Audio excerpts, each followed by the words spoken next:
Vamos a orar.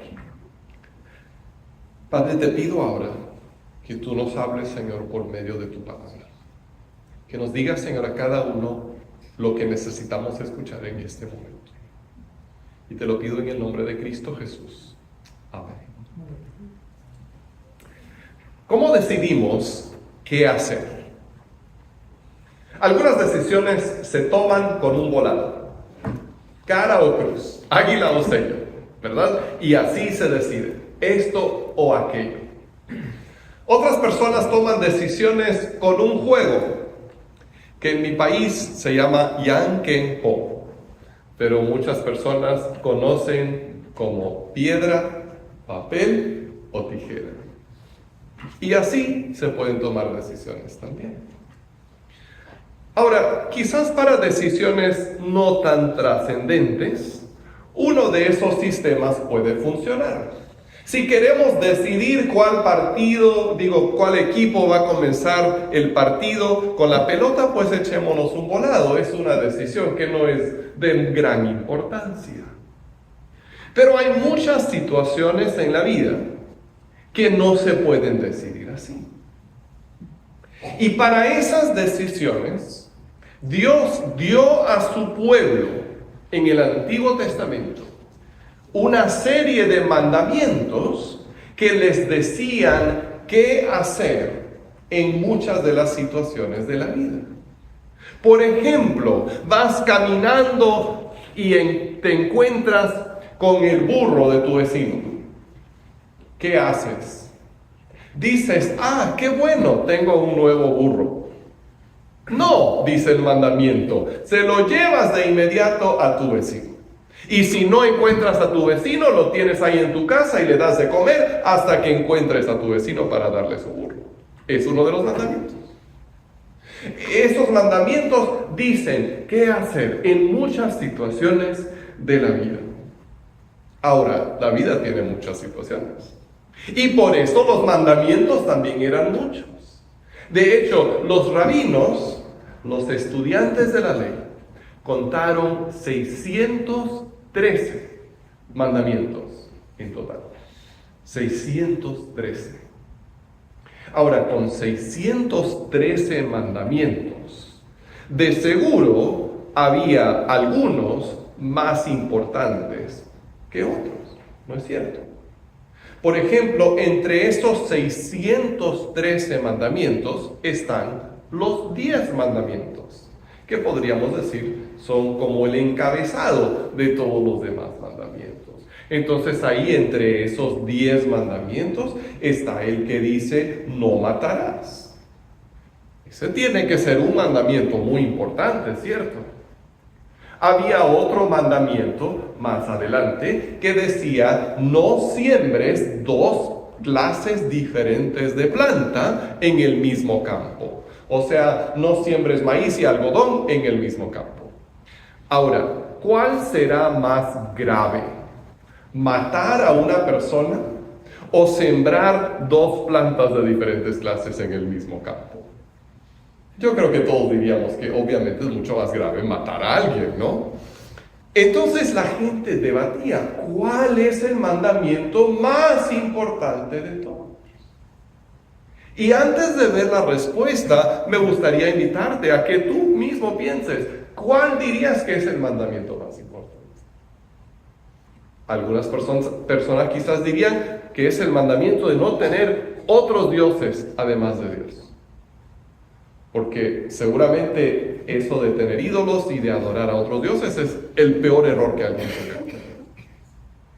Otras personas quizás dirían el mandamiento más importante es no robarás. Porque como dijo Benito Juárez, el respeto al derecho ajeno es la paz.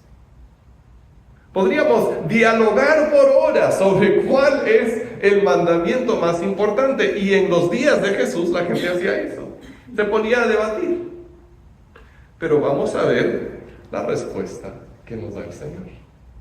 Porque le hicieron esa pregunta y Él la contestó. Y la respuesta se encuentra en Marcos capítulo 12 y vamos a leer los versos 28 al 34. Marcos capítulo 12, versículos 28 al 34. Y dice así la palabra de Dios. Uno de los maestros de la ley se acercó y los oyó discutiendo. Al ver lo bien que Jesús había contestado, preguntó: de todos los mandamientos, ¿cuál es el más importante? Jesús contestó: el más importante es: escucha, Israel, el Señor nuestro Dios es el único Señor. Ama al Señor tu Dios con todo tu corazón, con toda tu alma, con toda tu mente y con todas tus fuerzas. El segundo es: ama a tu prójimo como a ti mismo. No hay otro mandamiento más importante que estos. Bien dicho, maestro, respondió el maestro de la ley. Tienes razón al decir que Dios es uno solo y que no hay otro fuera de Él. Amarlo con todo el corazón, con todo el entendimiento y con todas las fuerzas. Y amar al prójimo como a uno mismo es más importante que todos los holocaustos y sacrificios. Al ver Jesús que había respondido con inteligencia, le dijo: no estás lejos del reino de Dios. Y desde entonces nadie se atrevió a hacerle más preguntas. Ahora nos encontramos en este evento en la última semana de la vida de Jesús. Ha entrado Jesús en controversia, no porque él lo haya buscado, sino porque diferentes grupos vienen para tratar de atacarlo, porque no lo pueden aceptar. Y como hemos visto en las semanas pasadas, los líderes religiosos lo están tratando de atrapar de diferentes maneras. Entonces hay un maestro de la ley que anda por ahí y escucha la controversia. Y lo atrae, y entonces él va y dice: vamos a ver qué está pasando. Y entonces a él también se le ocurre hacer una pregunta. Ahora, puede ser que al principio este maestro le haya hecho la pregunta a Jesús como una prueba más de las que le estaban haciendo. Pero ya para el final de la conversación, él está de acuerdo con Jesús. Por decirlo así, Jesús se lo ha ganado con su respuesta. Y la pregunta que le hace a Jesús es: ¿cuál es la ley? ¿Cuál es el mandamiento más importante? Y Jesús le da dos respuestas. Le contesta con dos leyes. Ahora, observemos que no son leyes que Jesús se inventó en ese momento. Estas dos leyes que Jesús cita formaban parte de la ley del Antiguo Testamento. Son leyes que Jesús cita, no que Jesús inventa en ese momento. Ahora, por supuesto, Jesús es Dios. Él había escrito esas leyes 1500 años antes, ¿no? Pero no es que Él las presentara como algo nuevo en ese momento, sino que está citando algo que ya estaba en la ley. Deuteronomio 6, 4 y 5 es el que dice: ama al Señor tu Dios. Y Levítico 19, 18 es el que dice: amarás a tu prójimo como a ti mismo.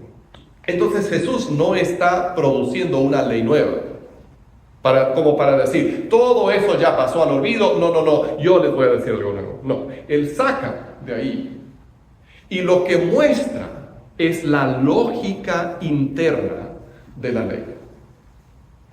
En otras palabras, esos 613 mandamientos no eran simplemente una colección de leyes disparejas que no tenían ninguna relación, sino que era nada más como una lista. 1, 2, 3, 4, 500, 600. No, era una colección con una lógica interna que parte de un principio.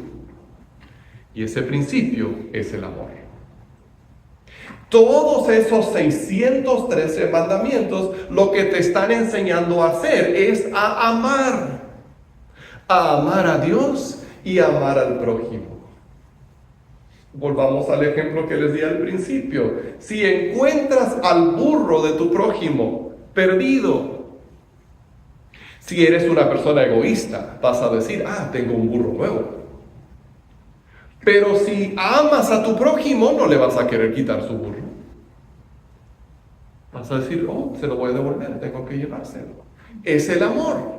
O sea, todos los mandamientos son la explicación, la demostración, la ilustración de lo que significa amar a Dios y amar al prójimo. Y por eso Jesús cita esos dos mandamientos. Entonces, si podemos, tú y yo, aprender a amar a Dios por encima de todas las cosas y amar a nuestro prójimo como a nosotros mismos, vamos a cumplir la ley.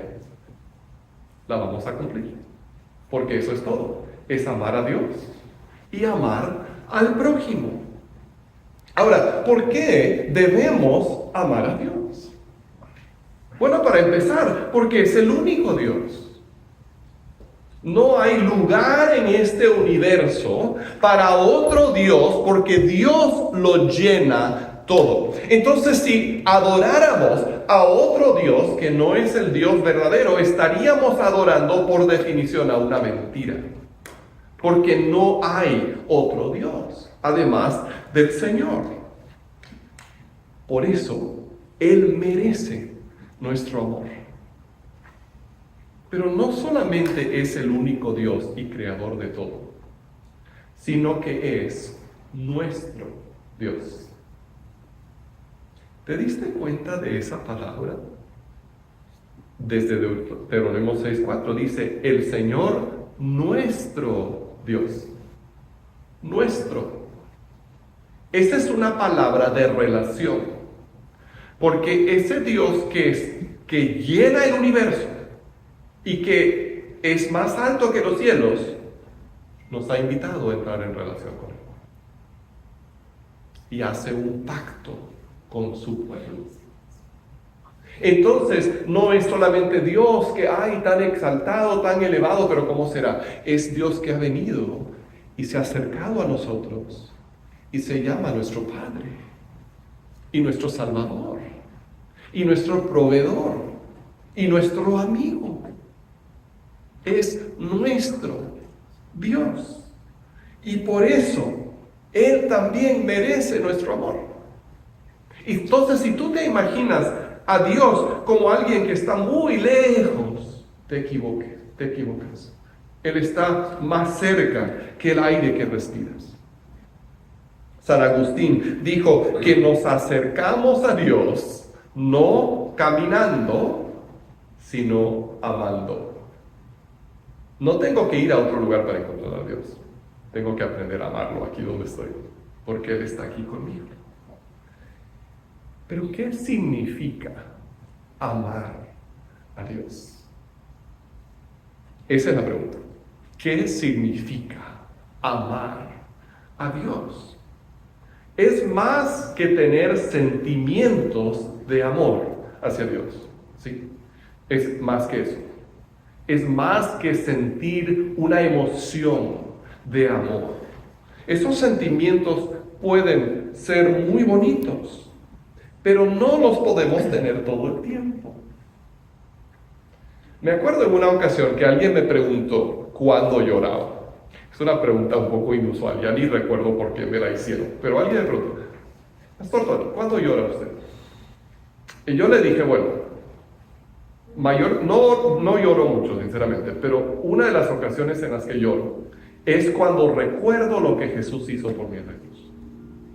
Y a veces es una canción que me lo trae a la memoria. A veces simplemente es cuando estoy ahí en un tiempo de oración, estoy leyendo la palabra y me viene esa emoción y me sale por los ojos. Pero yo no puedo vivir así todo el tiempo. Imaginen cómo sería la vida si yo llegara aquí a predicar y estuviera llorando constantemente. Yo creo que ni podría manejar para llegar acá porque no podría ver el camino. O cómo me podría afeitar o arreglar. No, o sea, no puede uno vivir así. No puede uno vivir en esa emoción constante. Entonces, esas emociones no son malas, son buenas. Pero no confundamos el amor a Dios con ese sentimiento. Porque debemos de amar a Dios todo el tiempo, pero no podemos sentir esas cosas todo el tiempo. Entonces, ¿qué es amar a Dios? Es más que ese sentimiento. Es lealtad. Es ser leales a Dios. Tener compromiso con Él. Que Él sea nuestro Dios siempre. Amar a Dios es ser fiel a Dios. En realidad se parece al matrimonio. Un hombre ama a su esposa cuando es fiel a ella. No siempre va a sentir un gran sentimiento de amor, o sea, qué bonito cuando lo siente, pero muestra el amor que le tiene y el compromiso que hizo cuando se casó con ella, siéndole fiel y no andando con otras. Tiene un compromiso inquebrantable de amor y por eso le da prioridad a su esposa. Y del mismo modo, cuando nosotros nos entregamos a Jesús y nos bautizamos, ¿qué estamos haciendo? Un compromiso de lealtad con Dios. Alguien que se bautiza sin comprometerse con Jesucristo sería como un hombre que se casa con una mujer sin tener ninguna intención de serle fiel. O sea, vemos eso y decimos, pero qué feo, ¿no? Qué malo, qué malvado, qué canalla, para usar una palabra de telenovela. Que se case con una mujer con la intención de estar con otra. No, eso no puede ser. Y así también, si yo me entrego a Cristo, es para entregarme a Él, es para tener ese compromiso con Él y ser leales a Él. San Basilio dijo que cuando gastamos nuestro amor en el dinero y la lujuria y la gloria del mundo, nos quedamos ciegos a lo que merece el verdadero amor. Entonces usa el dinero y ama a tu esposa, pero dale a Dios la máxima prioridad en tu vida. Eso es lo que significa amar a Dios. Ahora, el segundo mandamiento fluye del primero. Porque si yo amo a Dios, si tú amas a Dios, ¿cómo no vamos a amar a los seres humanos que llevan su imagen? Cada ser humano lleva la imagen de Dios y lo miramos. ¿Cómo puedo decir que amo a Dios, a quien no he visto, cuando no puedo amar a mis hermanos, a quienes estoy mirando? Entonces, amar a Dios va a expresarse en amar al prójimo. Ahora, cuando Jesús nos habla de amar al prójimo, Él no nos está hablando de cuestiones de autoestima. No está hablando de sentimientos. Porque aunque tú te sientas mal contigo mismo, todavía te cuidas. ¿No es verdad? Todavía te alimentas bien, todavía te pones ropa bonita en la mañana, todavía te arreglas. Porque es natural para el ser humano ocuparse de su propio bienestar. Entonces, amar al prójimo como a mí mismo significa que deseo y procuro para mi prójimo lo mismo que quiero para mí. ¿Y yo qué quiero? ¿Que quiero comer bien? ¿Quiero que me respeten? ¿Quiero andar tranquilo por la vida? ¿Quiero hacer las cosas que Dios me ha llamado a hacer? Entonces, amar a mi prójimo significa procurar que los demás tengan esas mismas oportunidades. Que coman bien, que tengan la oportunidad de desarrollarse, que sean respetados, o sea, dar a los demás lo que uno quiere para sí mismo. Eso es amar al prójimo. No significa que tenemos que andar por las casas de nuestra vecindad y cuando contestan darles un enorme abrazo y decir, ay vecino, cuánto te quiero. Ahora, si quieres hacer eso, no te voy a decir que no lo hagas, pero eso no es lo que Jesús nos está llamando a hacer.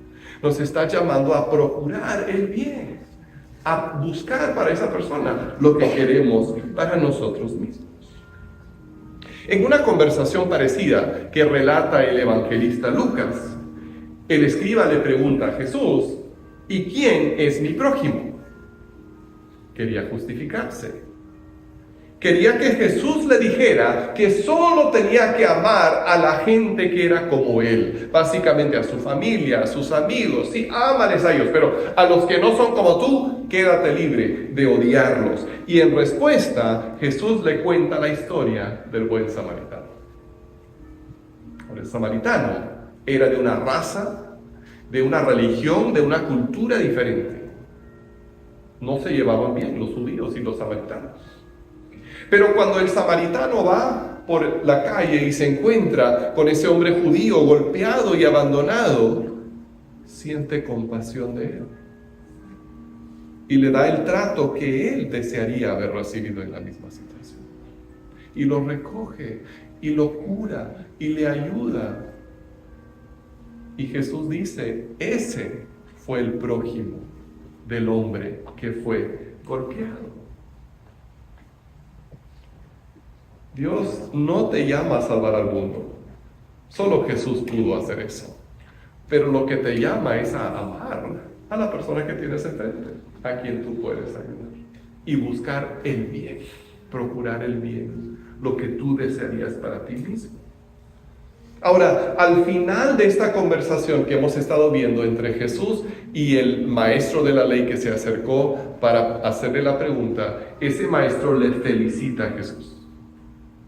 Él había entendido algo muy importante, y es que el amor a Dios y a los demás es más importante que todos los sacrificios.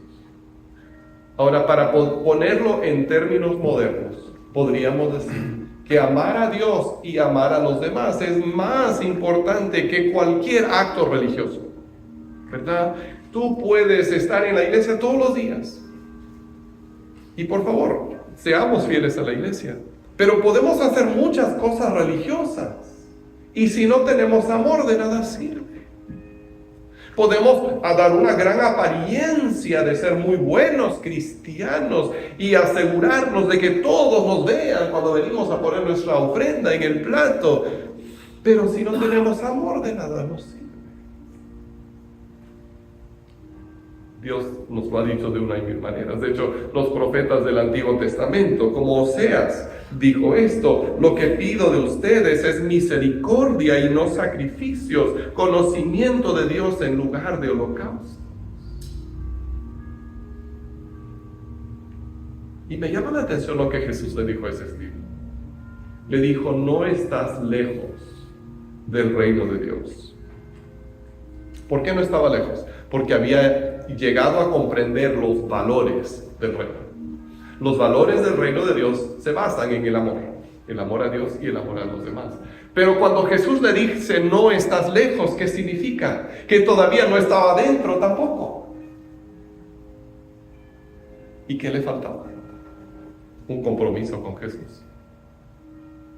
Le faltaba hacer de Jesús su Señor y su Salvador. Había entendido cómo es el reino, que es un reino de amor, pero todavía no estaba dentro del reino porque no se había entregado a Jesús. Y yo creo que Jesús nos está diciendo a nosotros, no te quedes fuera de mi reino.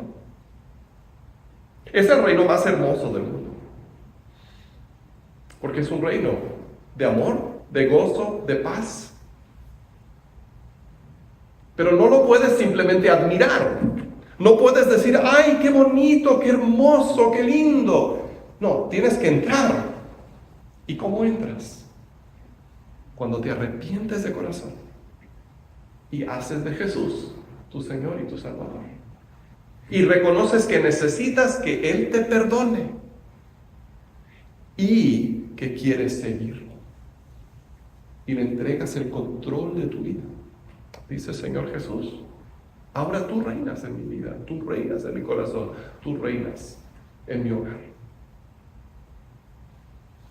Y quizás en esta mañana me estás escuchando y dices, todavía no he tomado esa decisión, necesito tomarla. Entonces, por favor, no te vayas sin decir, Jesús, tú eres mi Señor, sálvame, te necesito. Y puedes hablar conmigo, con algún miembro de la iglesia y te podemos ayudar. Pero quizás me estás escuchando y dices, de verdad, yo hice ese compromiso una vez, pero me he apartado. No estoy caminando en ese amor a Dios y a los demás que debería tener. Y hoy quiero reanudar mi compromiso con Jesús. Hoy quiero decirle nuevamente, Señor, tú eres mi Rey, tú eres mi Salvador, y me comprometo contigo. Y si esa es tu decisión, entonces mientras cantamos, habla con Dios y dice, y comprométete nuevamente y empieza de nuevo a caminar en ese amor hacia Dios y hacia los demás. Esa es la mejor decisión que podemos tomar en la vida. Oremos. Padre Celestial, te damos gracias porque, Señor, en tu palabra, tu verdad queda clara. No fácil, pero contigo nada es imposible. Y con la ayuda de tu Espíritu, Señor, podemos aprender a amar, a andar en amor. Te pido, Señor, que nos guíes en nuestra respuesta en esta mañana. En el nombre de Cristo Jesús. Amén.